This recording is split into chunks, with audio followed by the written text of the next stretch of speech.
Sindh high court ने 4 हफ्तों में एमडी कैट टेस्ट दोबारा लेने का हुक्म दिया। अदालत ने मुख्तसर फैसला सुनाया है, तफसीली फैसला बाद में सुनाया जाएगा। इस पर हम बात करते हैं डॉन न्यूज़ के रिपोर्टर शफी बलोच से। शफी, क्या ये वही मामला है जिसमें बहुत सी बेज़ाब्तियां हुई थी और तलबा तालिबात ने एहतजाज किया था और कहा था कि उनका तालीमी साल ज़ाया होने के इम्कान है अगर ये टेस्ट दोबारा नहीं लिया गया तो?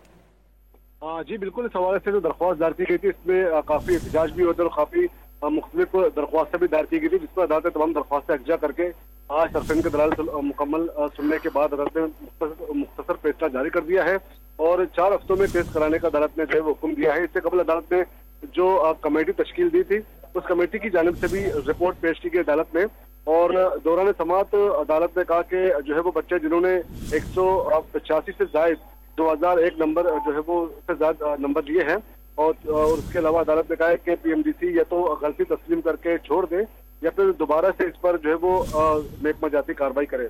और इस पर पीएमडीसी की जानिब से कहा गया था कि इम्तिहान का इनेकाद जो है वो सूबाई हुकूमत की जिम्मेदारी है।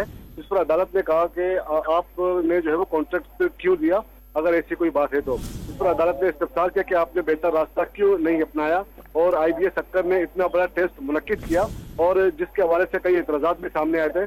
अगर नया टेस्ट करवाने हैं तो किसी बच्चे के इतने नंबर नहीं होंगे और अदालत ने कहा कि पिछले इम्तिहानात के नताइज जो है वो काबिल कबूल होंगे तो इन बच्चों के साथ क्या होगा, इस मामले को कैसे हल करेंगे। जो है वो इस पर दौरान समाअत भी अदालत ने कहा कि सादा सवाल था कि पिछले 2 साल के जो है वो इम्तिहान के बच्चे जिन्होंने 170 से जायद नंबर लिए हैं वो आ भी रहेंगे और जाती नजरिया है कि सिर्फ इसी साल के जो है वो इम्तिहान के लिए नताइज जो है वो कबूल होंगे। वकील पीएमडीसी ने भी अपना जवाब जमा कराया था और इस पर अदालत ने तरफेन के दलाल सुनने के बाद जो है वो मुख्तसर हुक्मनामा जारी कर दिया, जिसके तहत मुख्तसर हुक्मनामा जारी किया है। तफसीली फैसला बाद में आएगा। हमें अपडेट कर रहे थे शफी, बहुत शुक्रिया आपका।